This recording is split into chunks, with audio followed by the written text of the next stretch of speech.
Good evening, everyone. Welcome into the Live and Learn podcast. Hope you're doing well on this Sunday, September the 14th. We are live following the conclusion of the Denver Broncos Indianapolis Colts game. We are also live with the Kansas City Chiefs and Philadelphia Eagles still ongoing. And while I do this podcast, I'll do updates because I have it on the screen just ahead of me. But I hope you all had a great weekend so far. A lot of great football today. Yesterday was a great college football day.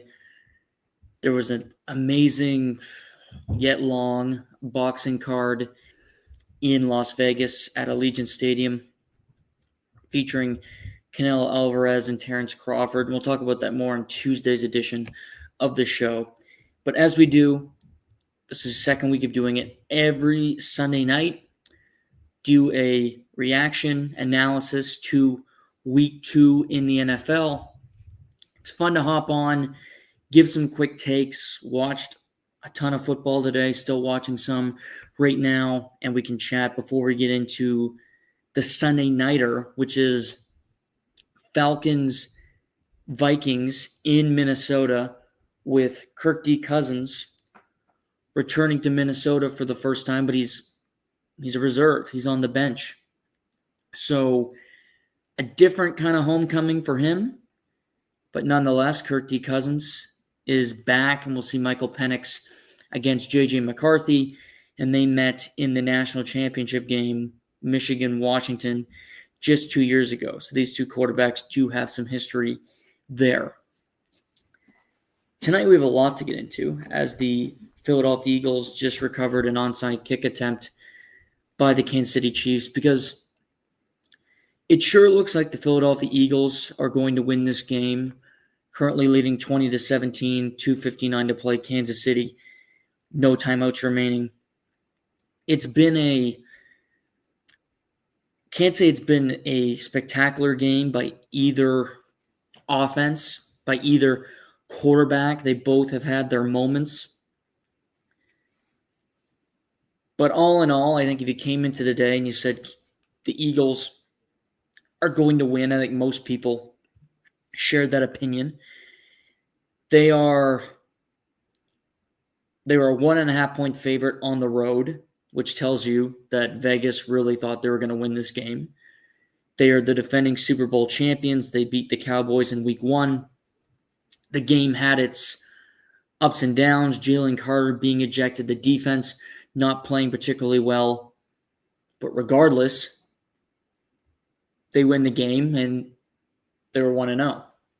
And it looks like they'll be 2-0 in just a couple minutes.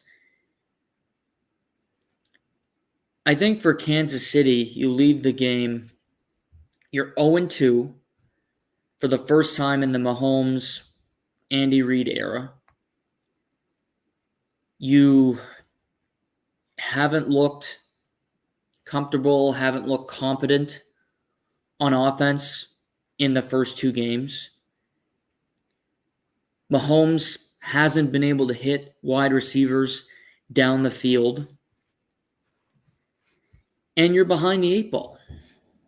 You're behind the 8 ball in your own division. You're behind the 8 ball in general. Now, I believe that Kansas City can be a team that starts 0-2 and make the playoffs. I'm not ruling them out. But they won a ton of games last year by 1 score. And it's so hard to replicate over and over again. And yet they're trying to do it. If there's a team that's going to do it, it's them. But looking at the team in general, Travis Kelce's an aging tight end that, his best days are behind him. Hollywood Brown is, a declining asset. Xavier Worthy, the guy you expect to be awesome, has a dislocated shoulder, did not play today. Both their running backs are a little long in the tooth, Pacheco and Kareem Hunt. And they really don't have a great wide receiving option, with Rashee Rice being suspended for another 4 games. for the Kansas City Chiefs. And all that being said, they should have won today. They were the better team against the Eagles. And yet they threw it away. Two pivotal moments for me. Early third quarter. It's their first drive. They have the ball inside their own 35. It's a 4th and 1, and they decide to go for it. And they're stuffed on 4th down. And it leads to a Eagles touchdown. 10-10 at the half, and it leads to the Eagles taking the lead. I understand being aggressive. I hate punting as much as the next guy. But it's a 10-10 ball game. You're at home, and your defense was excellent in the first half. It was excellent pretty much the whole day for Kansas City. And it was not awesome in week 1. It was, Justin Herbert picked them apart. But to me, you have faith in Chris Jones. You have faith in George Karlaftis, in the guys that have won you Super Bowls, have helped get you to Super Bowls in the case of last year. And they didn't in that moment. And I just think it was a stupid mistake from Andy Reid. Something I wouldn't expect him to do. Inside your own territory. Still so much football to play. So that to me is a coaching mistake. It's being over-aggressive. You're not playing the Carolina Panthers, who have, in my power rankings, have been the worst team in the NFL through 2 weeks. And they have the ball and marching against the Cardinals right now, 27-22. If you're interested in that. Because that game's still ongoing, which is crazy that they're in a game. But you give your defense the opportunity in that moment to make a play. We progress through the third quarter. Kansas City's on their best drive of the game, I would argue. Because they had a touchdown drive in the first half, but it was all Mahomes. He had 60 rushing yards in the first half. Led all rushers on both teams, including Saquon Barkley, for that matter. So, which is crazy, a crazy stat to read to you all. But Patrick Mahomes is that dude. He's a dog. And we move forward. They're moving down the field. Travis Kelce, big catch on a 3rd down with a slant over the middle. Big moment for him. They're driving. Kareem Hunt picks up they go on 4th down again. Kareem Hunt picks it up. And they're inside the 10. It's 1st and goal. And what happens? Mahomes to Kelce. Throws a little low. Certainly catchable. Deflects off his hands. Intercepted by Maguba. He returns it to almost midfield. And that really iced the game. They had their chances, and they blew it. It went away from them.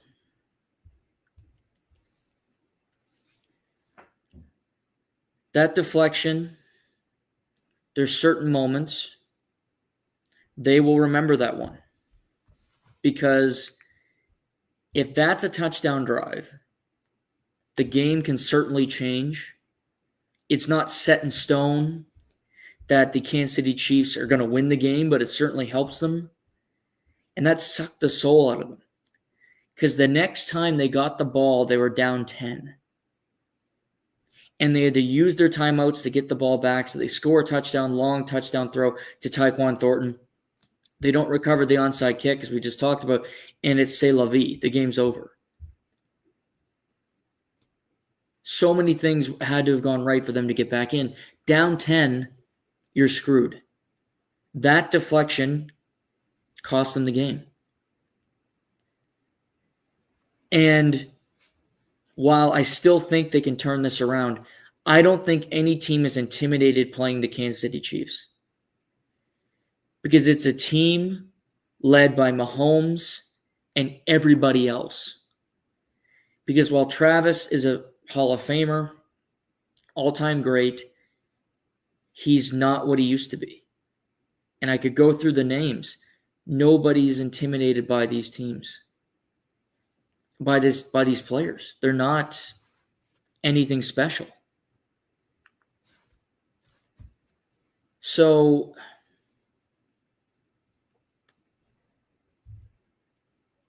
and the Eagles just won, clinching the victory. They're now 2-0 in the season, beating the Cowboys and beating the Chiefs today in Arrowhead on the road.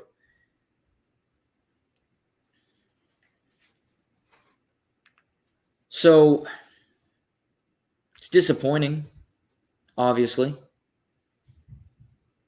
Not the result you want for Kansas City. You had opportunities to beat a really good team at home as a betting underdog, and you couldn't do it. And now you need to play really good football, and they have one of the toughest schedules in the league. And Travis Kelce being your top target for another 4 weeks is a lot to ask. Patrick Mahomes being your best rusher is a lot to ask. It's unlikely to be that successful. So,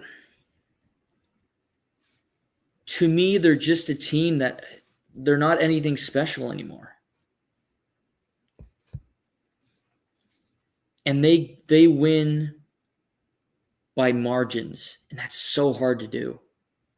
Really good teams can do it, but it's so hard to rely on being perfect in every critical moment, and they're going to have to be down the stretch. Because to me, Patrick Mahomes is still the best player in the sport. I don't care what anybody says. Oh, it's Josh Allen now, Joe Burrow, Lamar. Beat him. Sometimes, somewhere, beat him in a playoff game. They haven't. However, these teams have more talent. These teams haven't been through those wars. Still there, ripe, excited, want to go.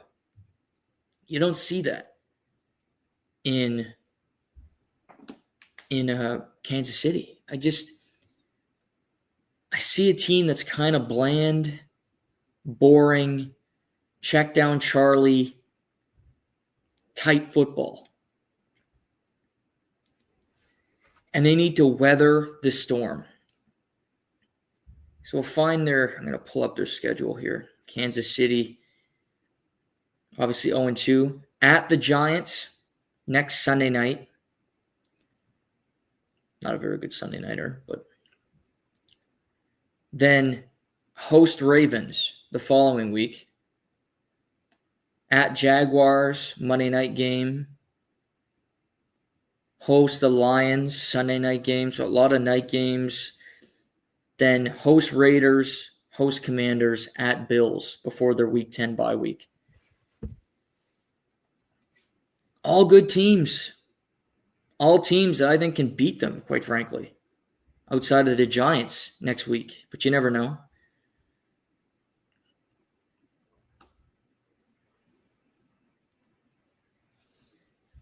They got to win one-score games, and they won so many of them last year. Hard to do that. And, the Patriots didn't win every year. That's, if they went 10 years without a Super Bowl, they went 10 years without, having that kind of success. So it wouldn't, it's crazy the success Kansas City has had, and I'm not writing them off. But Denver, and we'll talk about them in a minute, are a good team. Chargers, the Raiders are going to start out their season 2-0 because they play against each other tomorrow night, doubleheader, Monday Night Football. We'll talk about that towards the back end of the show. So one team in the division will be 2-0. The rest will be 1-1. Kansas City guaranteed to be in last place after week 2. Crazy. And looking around, you got Cincinnati who's 2-0. You got lots of teams that you're going to have to jump.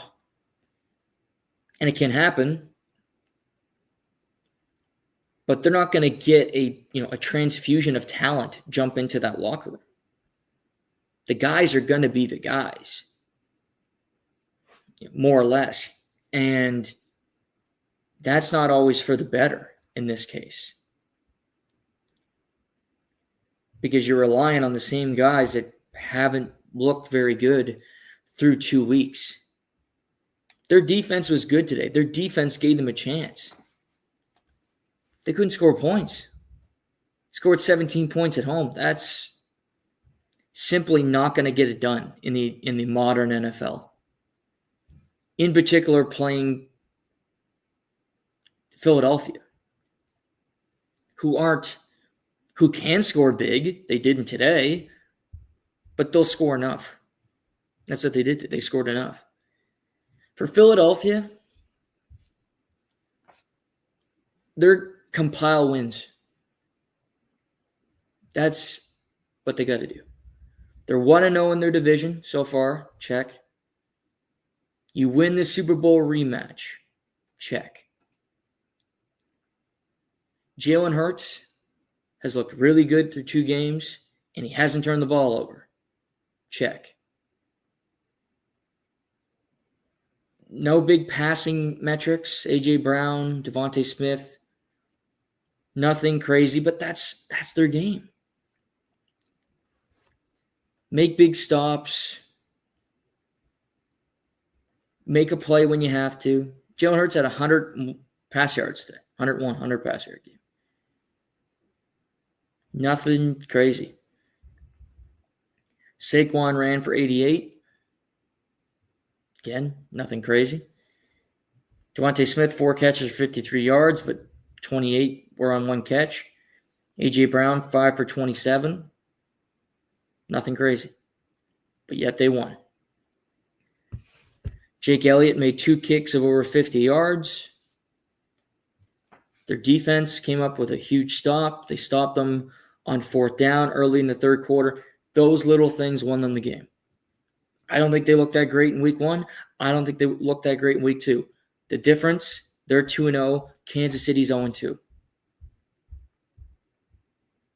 And in my personal opinion, the NFC East is a hell of a lot weaker than the AFC West. Because the Giants-Cowboys game, which was on crack today, on Fuego, neither of those teams are playoff teams. It's a great theater. I watched. It was phenomenal. We'll watch more of it this week. Something I love to do is just go through the week, rewatch games on DAZN, and I'll just watch the whole game. It's phenomenal. So we'll do that, 100%. But, I mean, nothing crazy there. Nothing that's jumping off the page, but they got it done. Those play a phenomenal game in, mid-September. That is great. It'll lead shows tomorrow. The mothership will love it. But at the end of the day, it's it's page 4 in a 400-page novel where the winner is towards the back end of the book. And the Commanders, to me, who got roughed up on Thursday night against the best team in the NFL so far this season, the Green Bay Packers. If you haven't been watching Green Bay, they've been the best team in the league through the first 2 weeks. Crushed Detroit, crushed Commanders. 15-win team, NFC Championship game, and you destroy them both. That's props. And Micah Parsons looks like a jet, just a menace going after quarterbacks. And Jordan Love brought his game to another level. So I think the Eagles are going to win the division comfortably. Will they be the 1 seed? That's the big question.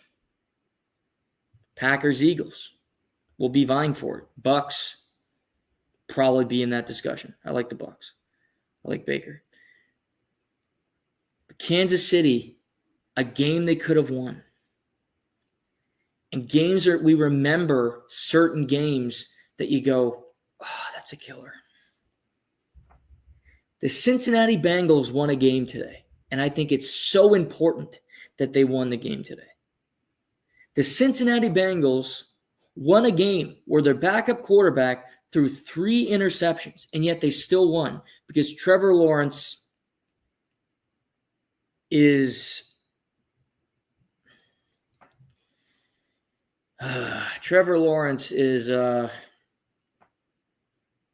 Jekyll and Hyde. He doesn't know what he wants to be, Trevor Lawrence. It's a unique set of circumstances for him. Let's pivot to that game. I want to talk about my favorite team to watch in the leagues through 2 weeks. We'll get to that in just a bit. So today, there was 2 games at the 2 o'clock window that I really wanted to focus on.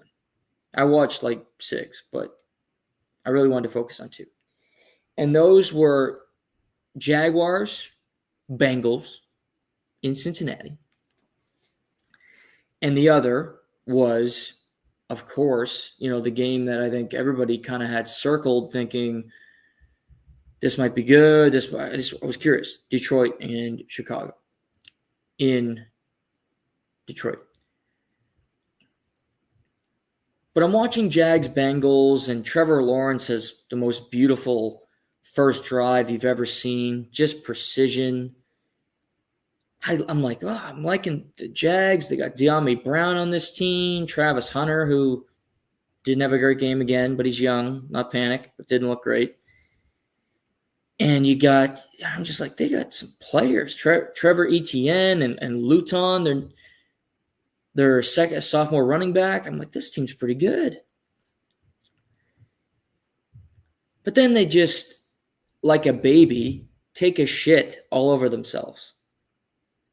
They lose a game where Joe Burrow left it in the second quarter with a turf toe injury, and it sounds like he's going to be out 3 to 5 weeks. Bigger story there. Jake Browning comes in, who's been on the Bengals for a number of years, has played a lot of games. He throws 3 interceptions. Some of them he threw at the end of the third quarter on third down that just you can't throw. But he gave them a chance. He had some big plays.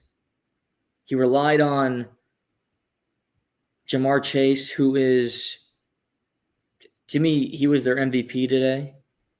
He was everything for that team. The Jaguars have control. They have the ball up 3. They go for it on 4th down. Throws the ball to Brian Thomas. He drops it. But even then, he was going to be short of the first down. So, yes, he dropped it, but he wouldn't have picked it up anyway. And the Bengals go down the field. Travis Hunter gets called for pass interference on 4th down. That wasn't great. And with 19 seconds left, Jake Browning quarterback sneak, touchdown. Bengals win 31-27 with Jake Browning at quarterback.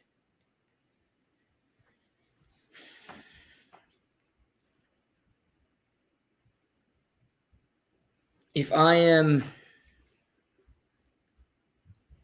Liam Cohen, the new head coach of the Jags, I'm furious because we should be 2-0 in a very competitive AFC South all of a sudden. But Trevor Lawrence, in big moments, he threw a pick in the end zone in the first half. It was an awful decision. Awful throw, awful decision. Can't happen. He did it. And he does it all the time. And you watch him and you go, wow, that was phenomenal stuff from Trevor Lawrence. And then the next drive, you're like, who is this? Is this Christian Ponder? You see the hair, you see the build, the throw. It's awesome. But it doesn't look good. It honestly doesn't make sense sometimes watching him and you go, how can that be the same player? Jacksonville, to me, actually has a pretty good team. Their defense, secondary, was spotty today. No doubt about it. Because you look at Josh Hines Allen, and Trayvon Walker, who was a first overall pick, hasn't been that good. He's a solid player. And you go, okay, then get to the quarterback. Olin Kuhn, I really like. Jordan Lewis, kind of the heartbeat of that defense. Okay, wasn't great today, but I would also argue Cincinnati's one of the better offensive teams in football. I mean, look what they did last year. Yeah, they didn't make the playoffs, but it's because they averaged 35 points a game.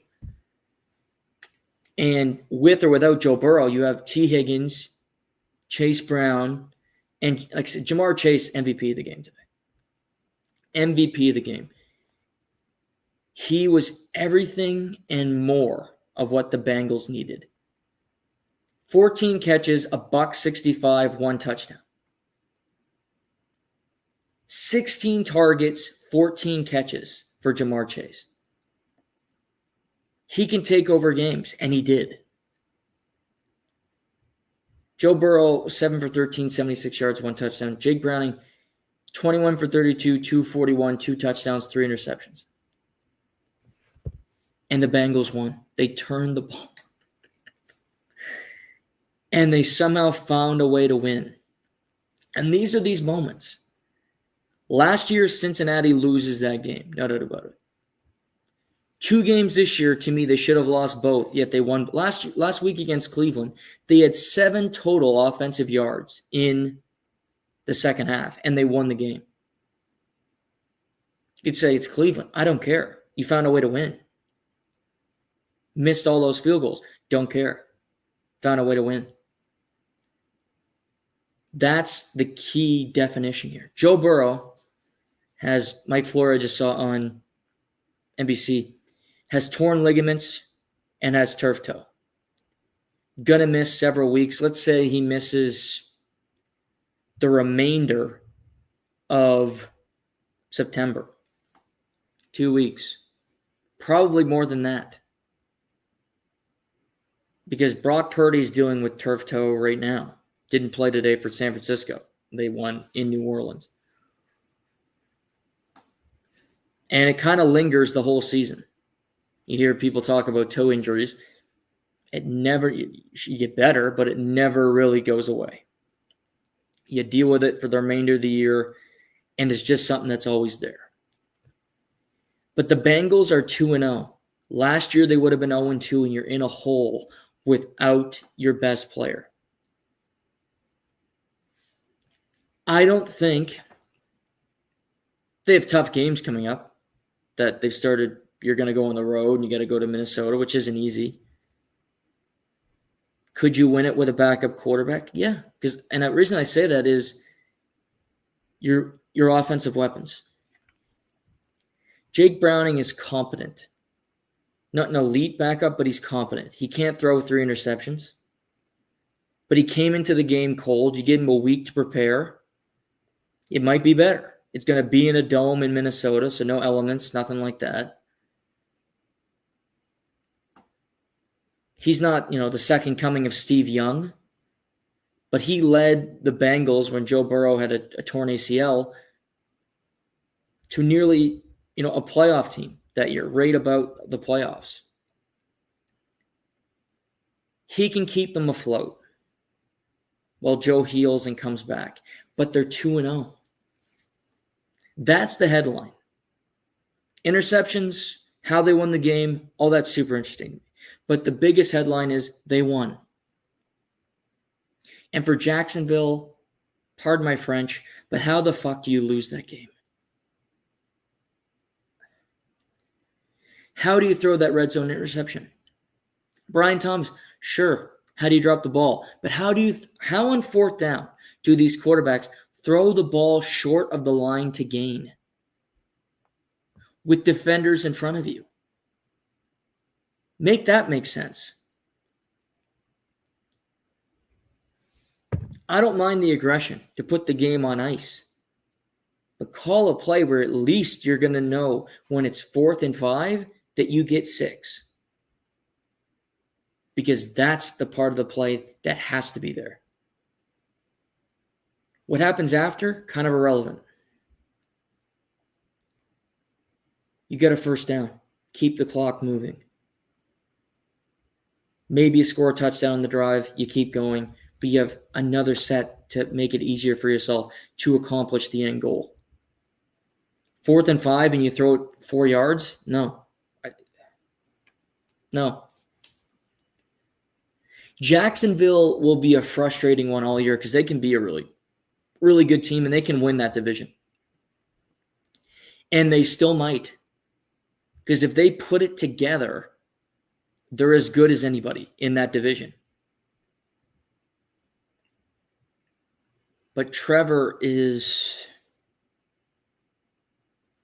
You never know what you're getting.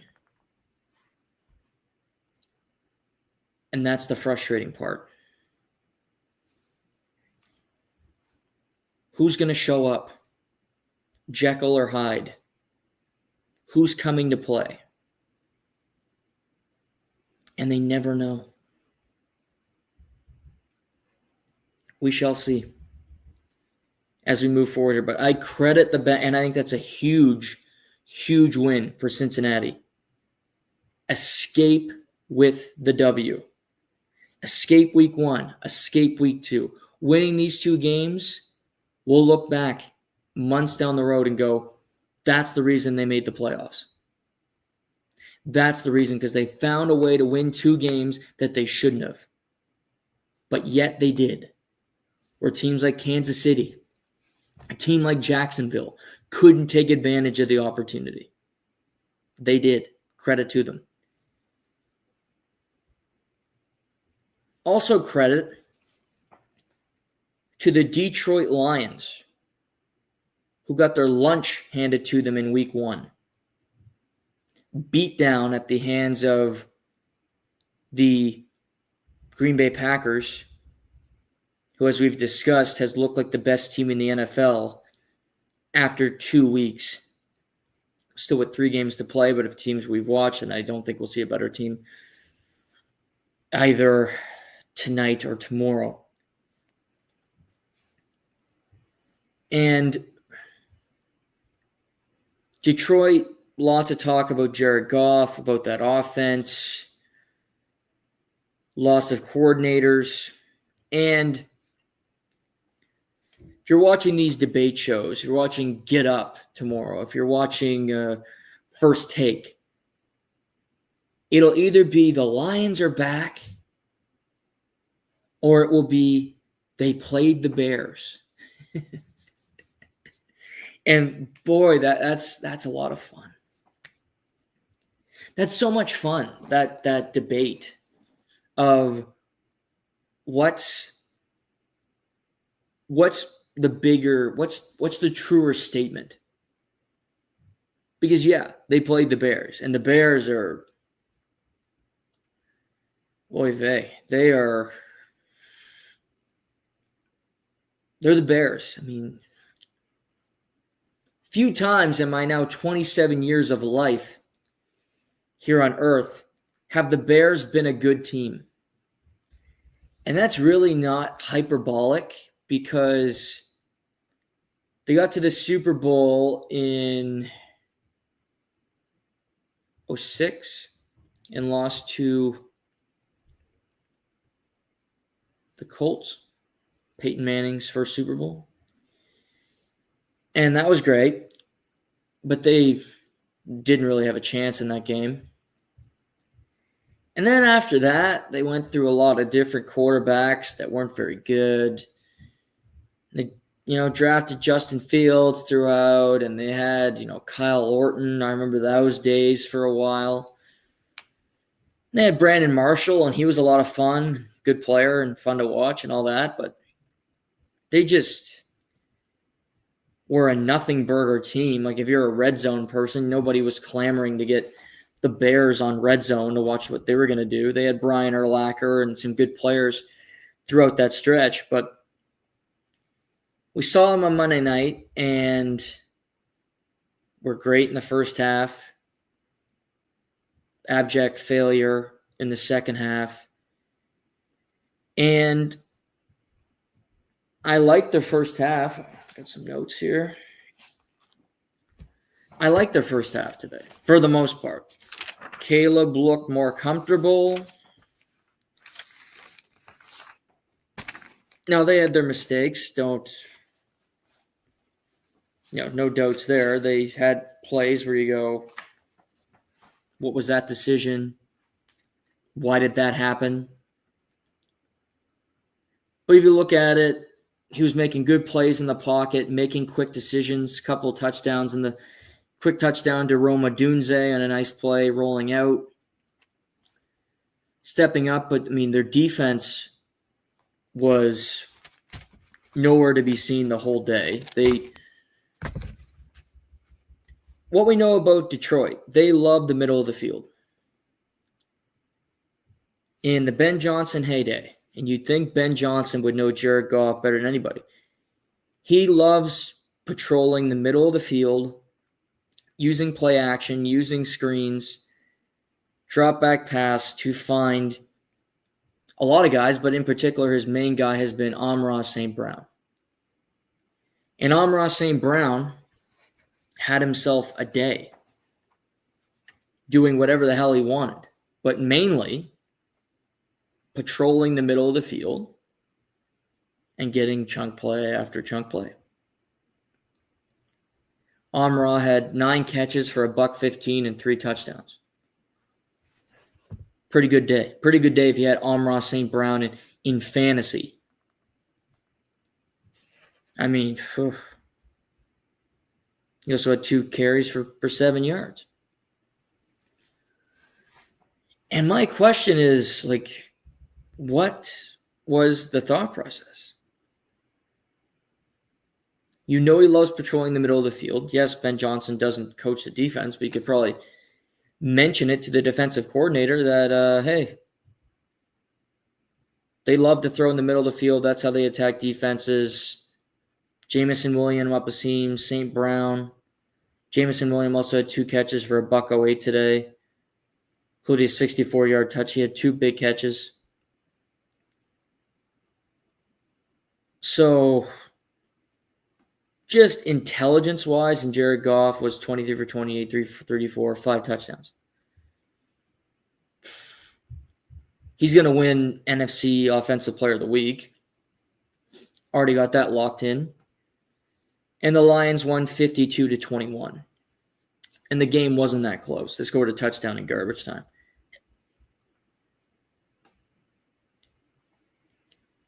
First off, credit to Jared Goff, because a lot of talk about him. He answered the bell. Will the Lions have a great season? I still think they're a good team, because I look today and I'm like, Jahmyr Gibbs, 8 yards a carry. Good player. David Montgomery, great, counterpunch, like him. St. Brown, good player. Jameson Williams, good player. Sam Laporta, good player. Aiden Hutchinson, like him. Brian Branch, stud. So, the offense may take time. Or it just needs to play Chicago to build some confidence, and then you go from there. But Jared Goff is not incompetent. He's a guy that needs time in the pocket. He needs good weapons. He still has them. Smart play calling. He had it today. And the Lions set a high standard. They won 15 games last year. I think it's going to be very hard for them to win the division again. I don't think they will, because as we just mentioned, Green Bay is probably the best team in the NFL as of now. Doesn't mean they can't get into a playoff game and beat them. There's always that possibility. Aiden Hutchinson is a dog, just like Micah Parsons is a dog. And Jared Goff's a competitor, and he wants to win. And he can have a day like today and play fantastic. But he had time, didn't have time in week one, a lot of pressure. Players coming at him the whole night, made it difficult. So, honestly, for Detroit, I think this is going to be a really good momentum builder. Give them more confidence against every team in the league. The monkey's off their back from week one. You get home for your home opener, and you're back in the swing of things.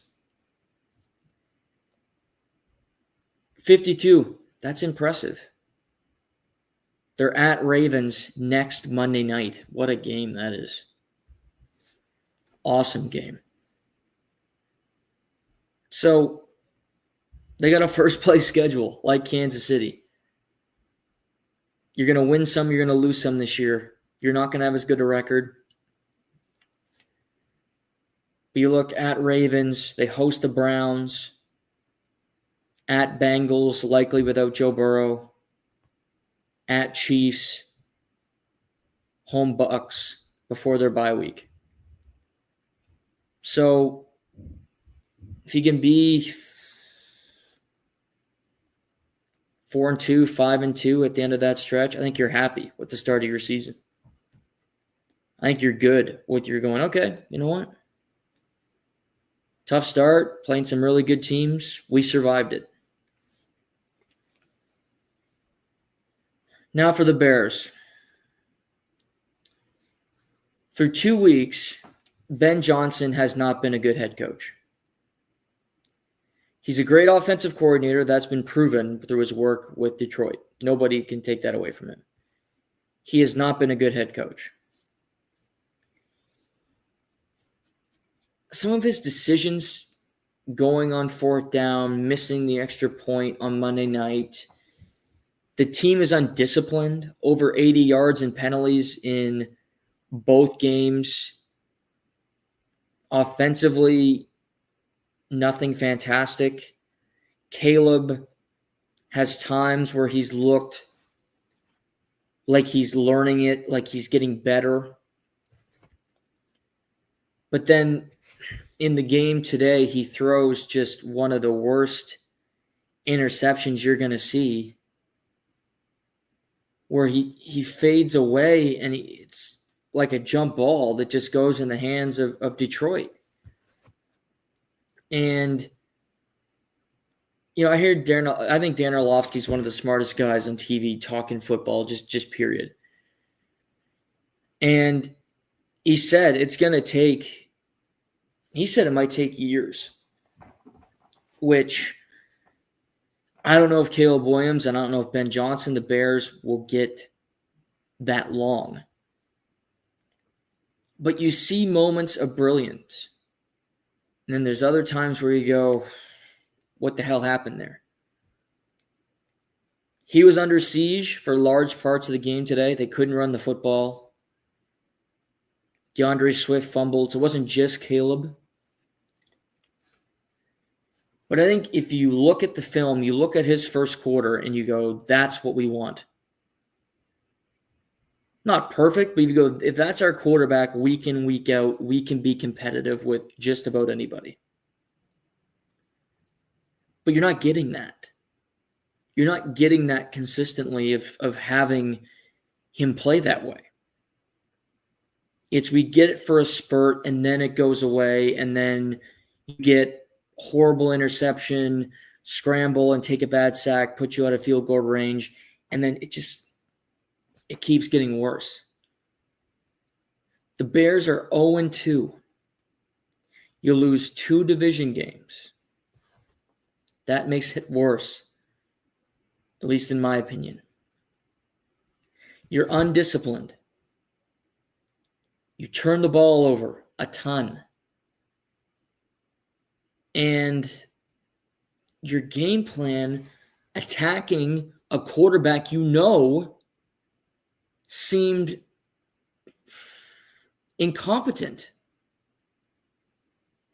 So you can't feel good about that. About the prospects of this getting better quickly. And maybe it will, but I don't know. I had more faith. I thought the Bears could be a playoff team. To think that after 2 weeks, you'd be crazy. The Bears host the Cowboys next Sunday. It's a 5:30 kick. We'll likely be opening the show talking about that game. And again, talking about the novel. Neither of those two teams, I think, are going to be at the end of the book about the season as a whole and how it went. But to me, going into week 3, I think it is imperative for the Chicago Bears to win that game at home for a number of reasons. One, just confidence and showing progress. They should not be a team with the talent on the field that is 0-3. They shouldn't be. They might be. I'm curious what that line's going to be. And I will know after I listen to Bill Simmons' podcast. They do guess the lines. I like to guess the lines on the fly. See if I can bet Vegas and be right. I'll do it live right here with you guys. The game's in Chicago. Home team is going to be, typically, you get 3 points for being the home team. That's the respect typically.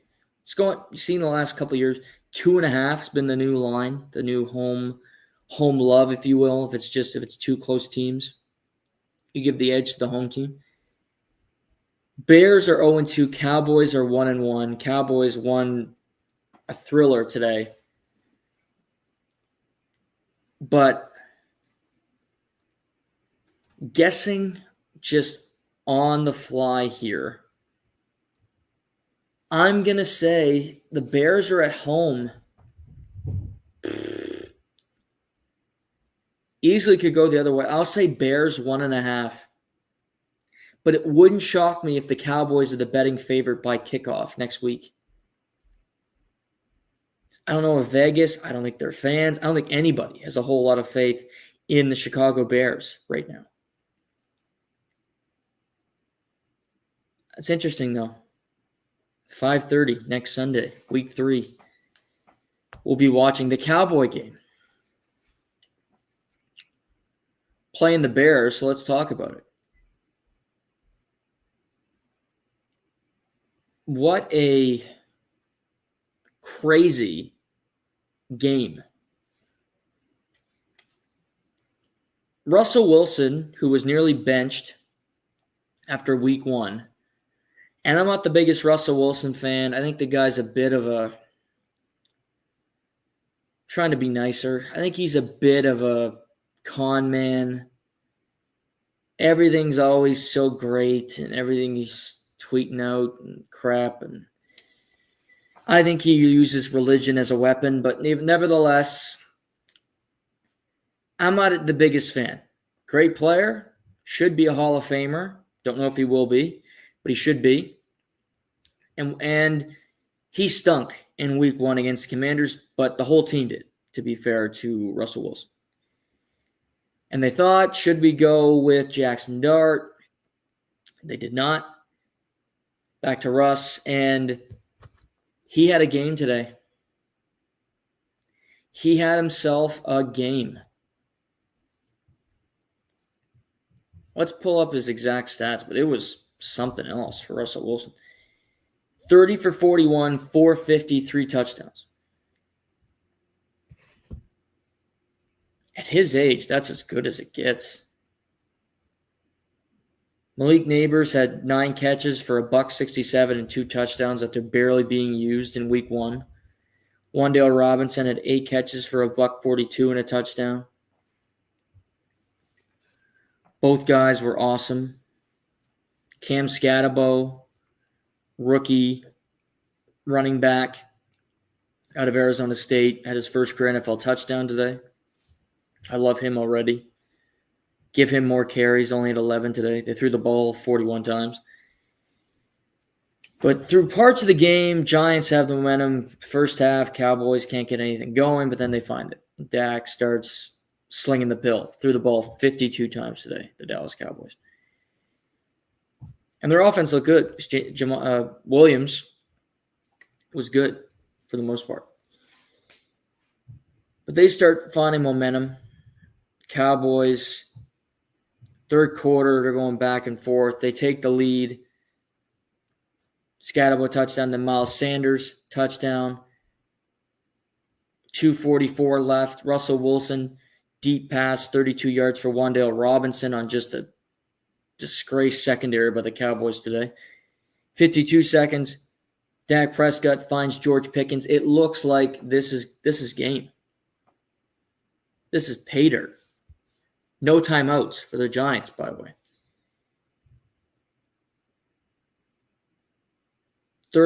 Less than 30 seconds later, Russell Wilson, 48-yard touchdown down the field to Malik Neighbors. Somehow gets through the secondary. Puts the Giants up by 3, 25 seconds left. Cowboys have 1 timeout and 2 big pass plays. Giants kick the ball out of bounds on the kickoff. That hurts them. And they set up a 64-yard field goal. Brandon Aubrey, who's one of the best kickers in the league, puts it through with ease to tie the game, sends it to overtime. In overtime, Dallas has the ball 3 times. Giants have the ball 2 times. And at the buzzer, Aubrey hits a 46-yard field goal. The Cowboys walk it off, defeat the Giants in a thriller. I thought Dak and Russell were awesome. I thought it was thoroughly entertaining. I thought both defenses, the secondaries, were putrid. Putrid would be my word. Brian Schottenheimer said, I was super proud of my team today, but boy, we did some stupid shit in his press conference. Yeah. Trayvon Diggs just got torched by Malik Neighbors, and a lot of guys would, but he got just bent over the coals. The Giants aren't half a bad team. They really aren't. That's the team I thought I'd see in week 1. Malik Neighbors is a stud of studs. Wan'Dale Robinson is a great number 2 with big playability, and he's crazy fast. Cam Scatabo is a competitor's competitor. He will bludgeon you to death if you let him. He did that at Arizona State. He carried their team to a playoff berth. Giants fans already love him. I love him. He's great. Theo Johnson, Bellinger, I like their tight ends. Nothing spectacular. No Brock Bowers, but hey, solid. Maybe they'll draft one. A better one. They got a team. The front, solid. Sacked Dak Prescott 3 times today. Not too shabby. Intercepted him once.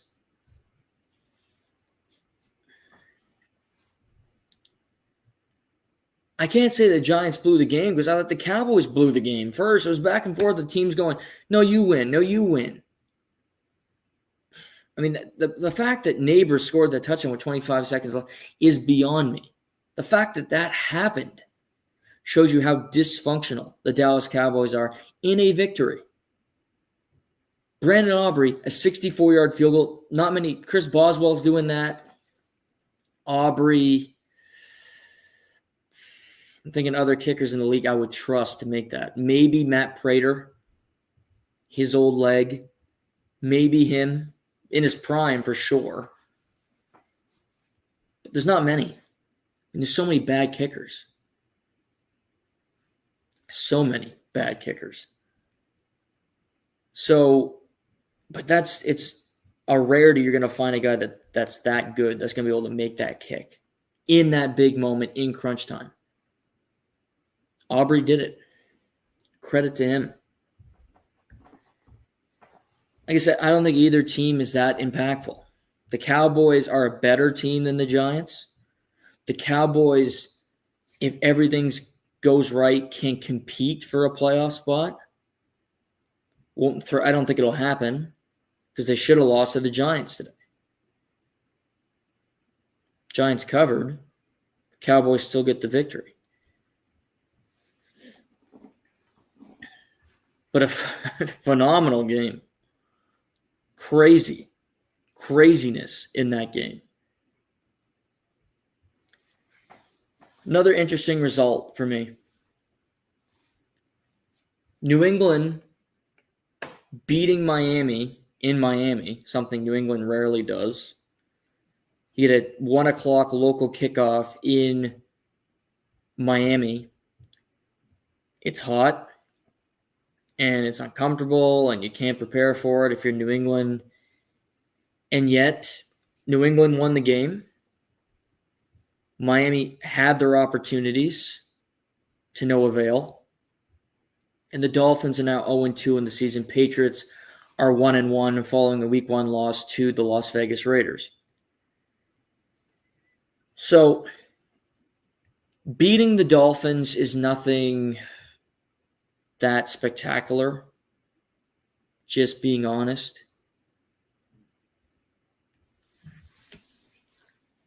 But I thought Drake May was awesome today. That's why you draft Drake May. Week 1, he was not awesome. He was lukewarm. It was hard for him to play better. He made some awesome throws. A fourth down, throwing a pass down the seam to Ramondre Stevenson. Ramondre Stevenson was a leading receiver today. 88 yards. He also had 54 yards. He was just a bull in a china shop today. Drake May used his legs today, ran the ball 10 times. 2 touchdown passes. 1 to Kayshon Boutte. 1 to Mac Hollins. He used the field. Found a bunch of different receivers. New England had some things go well for them. Miami had a punt return for a touchdown. The next play, New England gets a kickoff return for a touchdown. Craziness. You never see that happen. But I love the new kickoff rules because you're starting to see more people return kicks, which is fun. So, prospects long-term, New England can be a team that potentially could make the playoffs. Miami can't. I think I was out on Miami last February. They're a nothing entity. And I don't enjoy saying that because I used to be a fan of the team. And the people I love most love the team. And I don't like telling my dad they stink. But I can't lie to the man either. Miami getting 1.5 point favorite at home, it was an easy thing to go bet New England. Who wasn't doing that? If you bet Miami, God love you. You love sending FanDuel and bet whoever money, whichever book you use. Don't use ProLine though. Don't use ProLine. They stink. But you love just giving money away. I don't. But, to bet Miami. They had a game where Tyreek Hill had his first 30-plus yard catch for the first time since 2023. He had like a throwback game where he was great. Jalen Waddle caught a touchdown. And it's like, oh, my God, Miami, they're at home and they're looking prepared and like they have a pulse. And they still lost.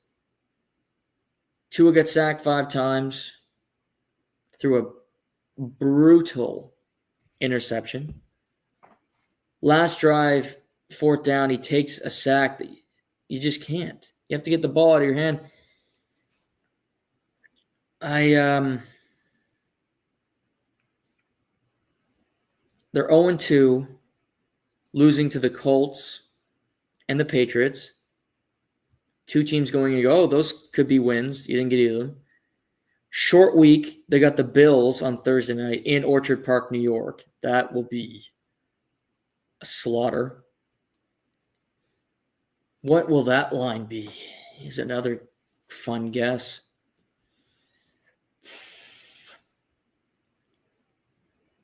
I'm going to go Buffalo. Too early for 10?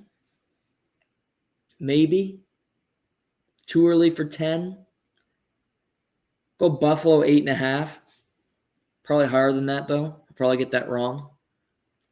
I'll take Buffalo minus the points. If it's 8.5, 9.5, 10.5, I'll take Buffalo. Laying the points. I wouldn't bet that because I hate betting that big a favorite. But if I gun to my head, that's what I'm doing. The Miami Dolphins are going to be 0-3 in a couple of days. And a couple things. How quickly do they trade Tyreek Hill to the Chiefs? And how quickly do they fire the GM/head coach? Chris Greer has been the GM for 9 years, and they haven't won a playoff game. How that happens, where somebody keeps their job, is beyond me. Mike McDaniel, playoffs, missed the playoffs. It's getting worse, not better. Tua, getting worse, not better. Tyreek Hill, aging. Trade him while you still can before he fathers another 5-6 kids. Gets another, charge against him for assault or something else.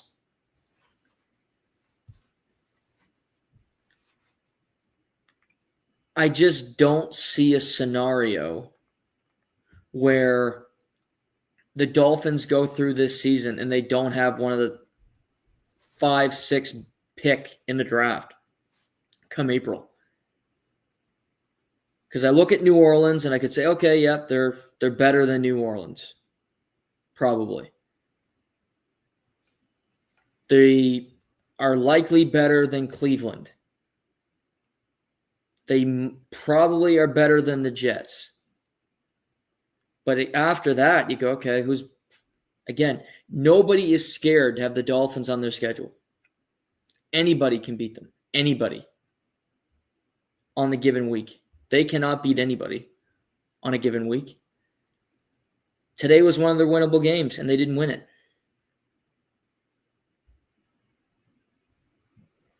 They couldn't take advantage, unfortunately.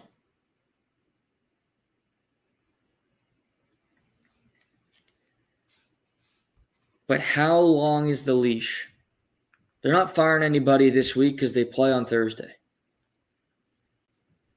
After Thursday, where you have a long runway, you basically have a week and a half before you play another game. Do you fire them then? And we're moving ahead, but I'm telling you, they're losing to the Bills on Thursday. They don't. I'd be shocked. Because they play Thursday at the Bills. Their next game is the 29th of September. It's a Monday nighter at home to the New York Jets. That's a really good game to have a new coach, even if it's an interim one. Because you go Jets, Panthers. 2 winnable games on the schedule.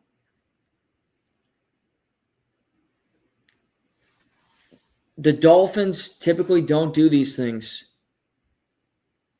But this fan base, this team looks done with this iteration of this regime. And they're not going to beat anybody, the Miami Dolphins. And it's time to move on. from Greer and from McDaniel. And you knew that before the year started. The fact that they're over-unders at 7.5 is still beyond me. They're not winning 8 games. Where were you finding 8 wins? I can't find 5, so let alone 8. God, even the most optimistic fan was not finding 8 wins. Beat the Jets twice. Okay, beat Carolina. Beat the Saints. Sure. You've already lost to the Patriots. You beaten the Bills? No. You beaten the Ravens? No. Maybe you beat the Browns. There's 4 wins. If you win those 4. If. It's a cross-off team for me. I'm only waiting for the hatchet man to bring down and for the guillotine to lop their heads off because they're not winning. So that's kind of a moot point. New England can win. New England can be in the mix, certainly. Still have to work on some things. Christian Gonzalez, their best corner, not playing the first 2 weeks. That's problematic. But you lose to Vegas, rebound, and beat Miami. 1-1. Okay? You can deal with that. New England hosts the Steelers next Sunday. Winnable game. Speaking of the Steelers, Aaron Rodgers, who didn't have a great game. I'm going to rewatch this game because it's this week. Steelers only scored 17. Aaron had 2 interceptions, sacked 3 times, only threw for 200 yards.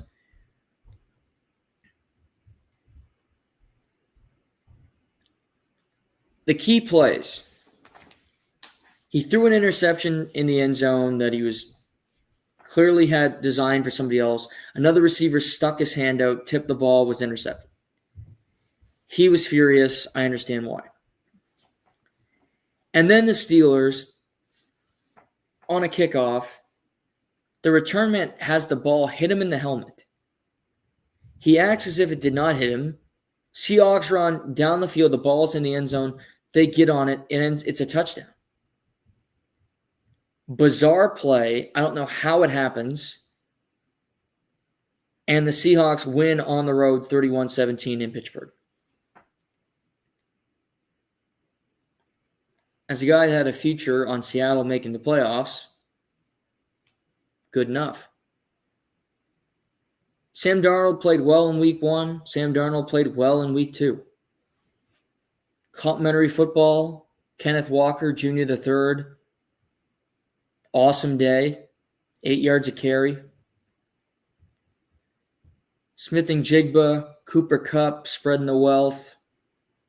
Love to see it. They got a solid team in Seattle. Pittsburgh, both these teams remain to be seen. But for Seattle, you go on the road, play San Francisco week 1. You should have won, you lost it. Okay. You go week 2 on the road again in Pittsburgh, you find a way to win. That's good stuff for Seattle. We'll see with Pittsburgh and with Aaron as this rolls on. Other results, the Rams beat the Titans 33-19. They got stronger as the game went on. Stafford, a couple of touchdown passes. My big thing, Titans lost. Cam Ward can play.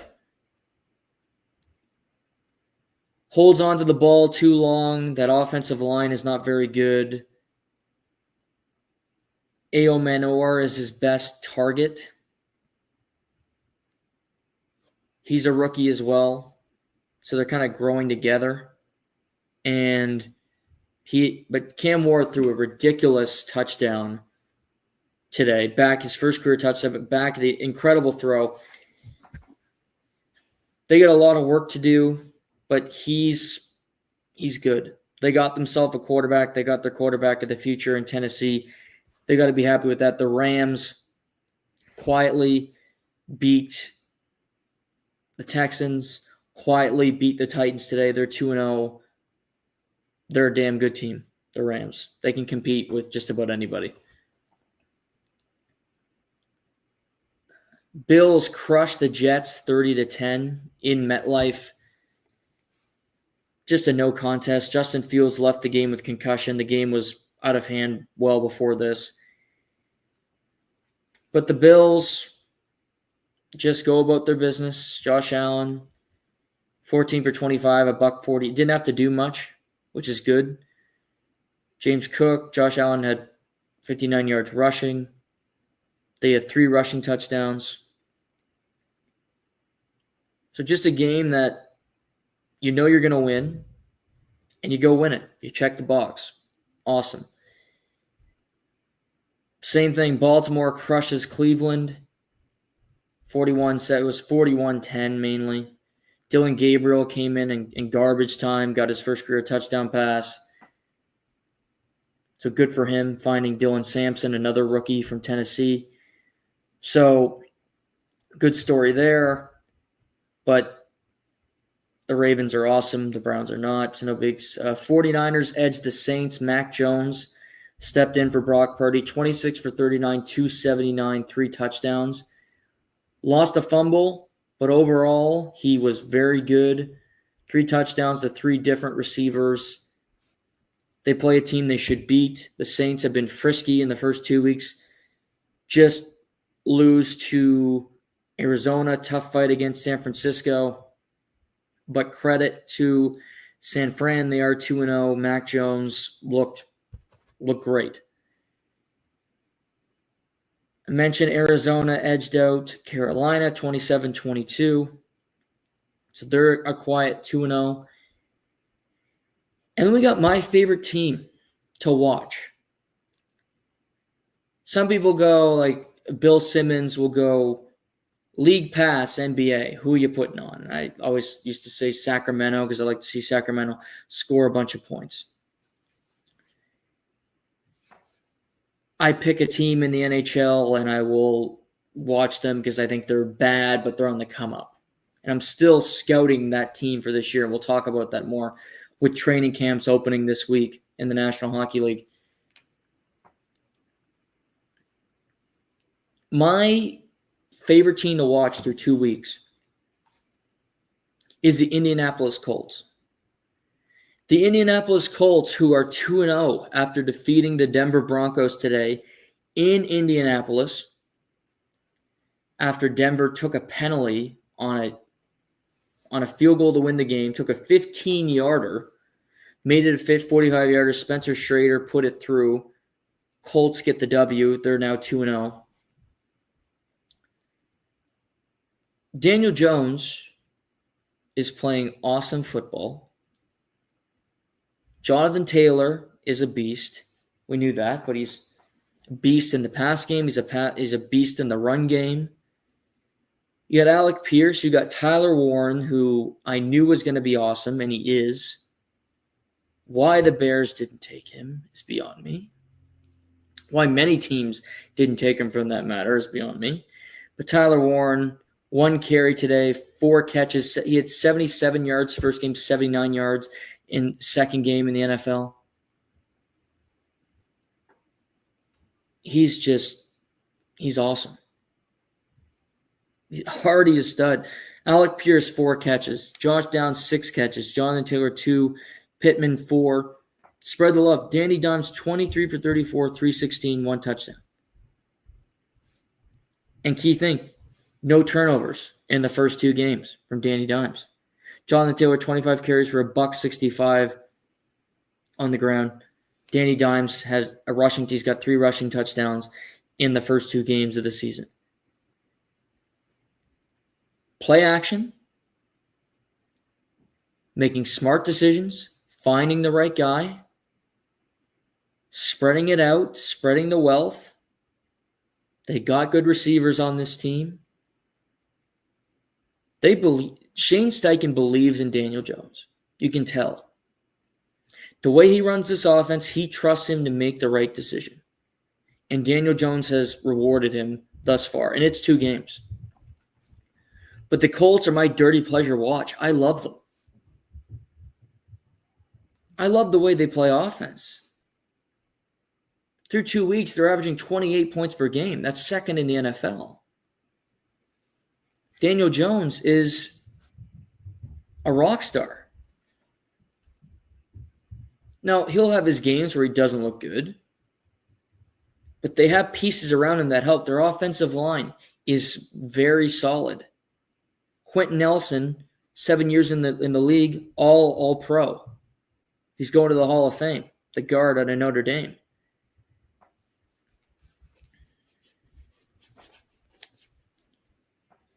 They beat Denver. Denver played. That was just an awesome game today. It was a far superior game to Chiefs Eagles. Bo Nix played really well, but they're up. They're up by 2. Can make it a 5-point lead. When the Colts get the ball back, they have to be aggressive, go for the touchdown. And Will Lutz misses a 46-yard field goal. And it allowed the Colts to just go for the field goal to win it. And it paid off for them. Spencer Schrader, former kicker at Syracuse, puts it through the uprights. They are 2-0. Brutal moment for Will Lutz sitting on the bench. We've seen it. Parker Romo is kicking tonight for the Atlanta Falcons and not Younghoe Koo, who missed the field goal to tie the game against the Buccaneers last week. Koo's a healthy scratch, a healthy and active. Jake Moody got released by San Francisco, now on the Bears practice squad. Tough gig as a kicker, but it's all, like we said last week, also a lot easier position than any other position on the field.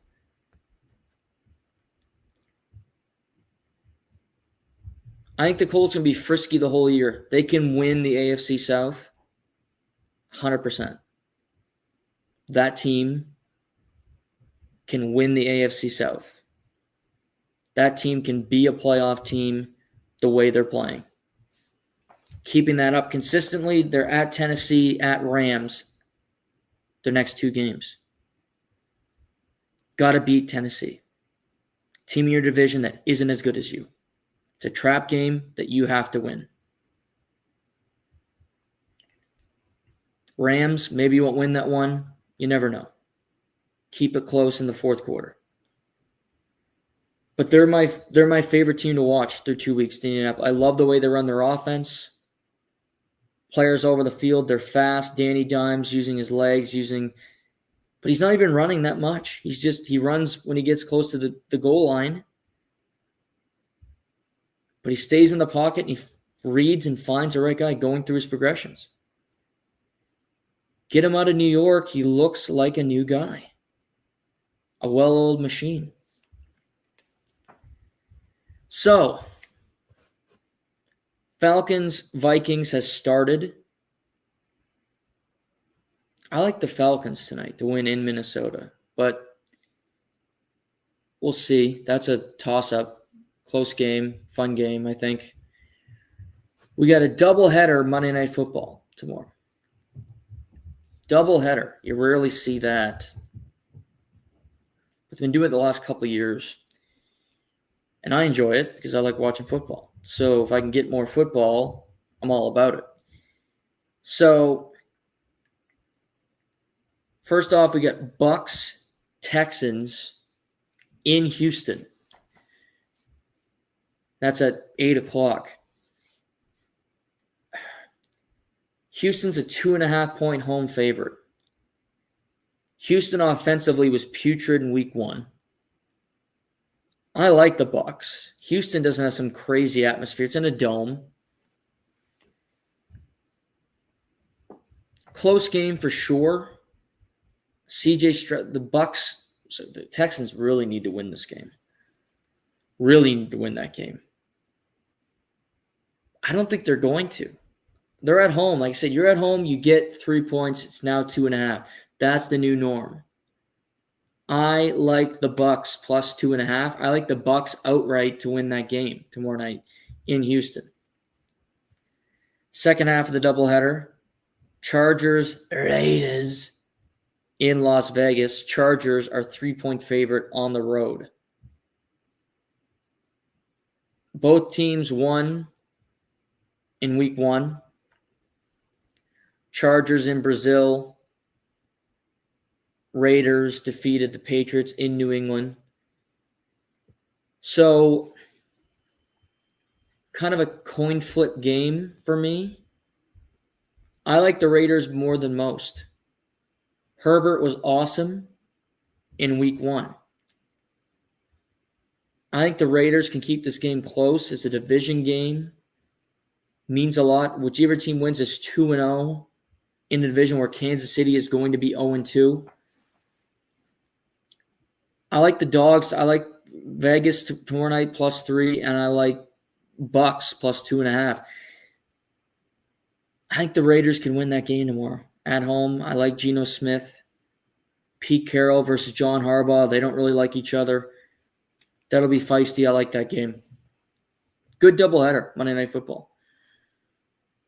So we'll be back Tuesday night, 7 p.m. Before that, listen to this podcast. You can find all our old podcasts on Spotify, Apple, wherever you get your podcasts. Give us a like, follow, review to show your support for the show. You can leave in there anything you want me to touch on. I'll be happy to read them and then listen to your advice. You can also get us on YouTube, so please shoot us a follow because I love the support. Tuesday, we'll recap Monday Night Football. We'll talk about tonight's game. We're going to look at the Blue Jays who swept the Baltimore Orioles this weekend. They begin a series with the Tampa Bay Rays this week as the races heat up in Major League Baseball. There's basically 2 weeks left in the regular season before the start of the playoffs. And as I mentioned, training camps opening in the NHL as well. So we'll begin to look at that. Have a great rest of your evening. We'll talk to you on Tuesday. I'm your host, Noah Warren, and this is the Live and Learn podcast.